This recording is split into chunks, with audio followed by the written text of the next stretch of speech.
நம்ம எல்லாருமே ரஜினியின் போக்கிரி ராஜா திரைப்படம், விஜயின் போக்கிரி திரைப்படம் ஆகிய படங்களை பார்த்திருப்போம். மேலும் நம்ம வாழ்க்கையில் ஒரு முறையாவது போக்கிரி என்கின்ற ஒரு வார்த்தையை பயன்படுத்தி பிறரை திட்டியிருப்போம். இன்றைய காலகட்டத்தில் இந்த சமூகத்தை பொறுத்தவரை சமூகத்தில் போக்கிரி என்கின்ற ஒரு வார்த்தையானது சமூகத்தில் யார் ஊதாரித்தனமாக அடைந்து கொண்டிருக்கிறாரோ அவர்களை பார்த்து அவன் கிடக்கிறான் போக்கிரி பையா என்று திட்டுவதற்காக அந்த வார்த்தையை நம்ம பயன்படுத்தி கொண்டிருக்கிறோம். இன்னும் உங்களுக்கு தெளிவா புரியும்படி சொல்லணும் அப்படின்னா, போக்கிரி என்பது ஒரு கெட்ட வார்த்தை போலதான் இன்றைய காலகட்டத்துல அனைவரும் பார்த்து வர்றாங்க. ஆனால் உண்மையிலேயே இந்த போக்கிரி என்கின்ற ஒரு வார்த்தைக்கு பின்பு ஒரு வரலாறு இருக்கிறது. அது சாதாரண வரலாறு கிடையாது, பல மக்களின் இரத்த வரலாறு இருக்கிறது. இந்த போக்கிரி என்கின்ற வார்த்தை எப்படி உருவானது, இதற்கு பின்பு இருக்கக்கூடிய அந்த வரலாறு என்ன, மக்களின் கண்ணீர் கதை என்ன, அனைத்தையும் விரிவாக பார்க்கலாம்.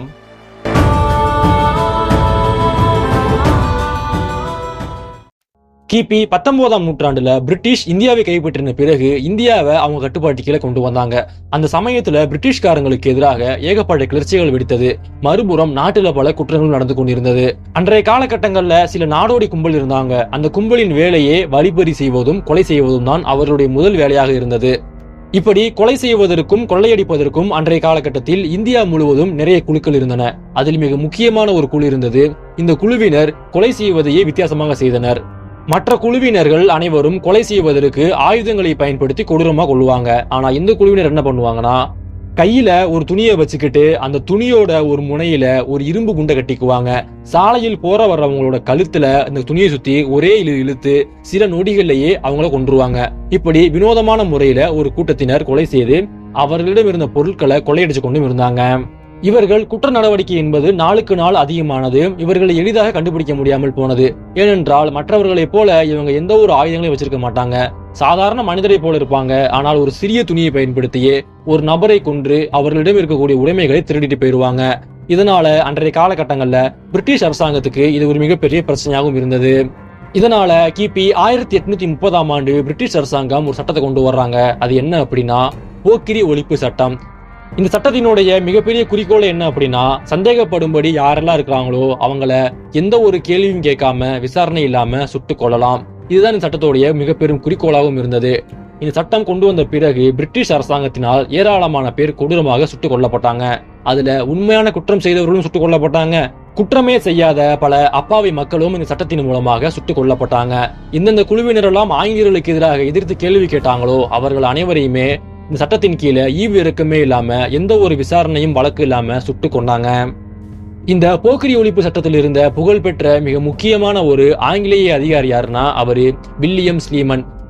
இவர்தான் இந்தியாவிற்குள் குற்றப்பரம்பரை சட்டம் வருவதற்கு காரணமாகவும் இருந்தாரு. இவர் அவருடைய குறிப்பில் என்ன சொல்லியிருக்காரு அப்படின்னா, நான் இதுவரைக்கும் 3266 போக்கிரிகளை நான் சுட்டு கொண்டிருக்கேன் அப்படின்னு இவர் மட்டுமே சொல்லியிருக்கிறாரு.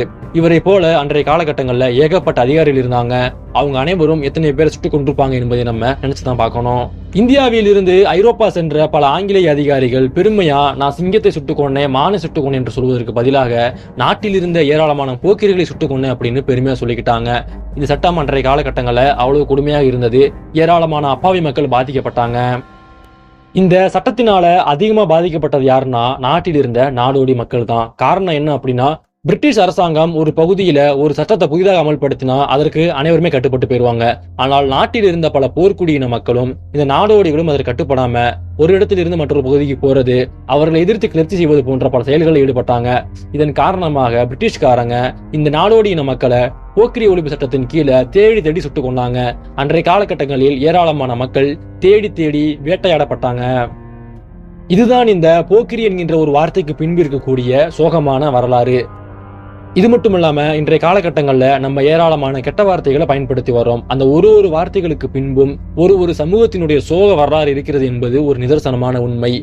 கேப் மாறி, மொல்ல மாறி, மடையா, நாதாரி இப்படி பல வார்த்தைகளுக்கு பின்பும் ஒரு வரலாறு இருக்கிறது. அதெல்லாம் பற்றி நீங்க தெரிஞ்சுக்கணும் அப்படின்னா கமெண்ட் பண்ணுங்க. மற்றும் ஒரு வீடியோவில் நம்ம தெளிவாக பார்க்கலாம். இந்த வீடியோ உங்களுக்கு பிடிச்சிருந்தா லைக் பண்ணுங்க, ஷேர் பண்ணுங்க. உங்களுக்கு அடுத்து எந்த மாதிரி வீடியோ வேணுங்கிறத மறக்காம கமெண்ட் பண்ணுங்க. மேலும் இது போன்று பல பதிவுகளுக்கு நம்ம சேனலை சப்ஸ்கிரைப் பண்ணிக்கங்க. நன்றி.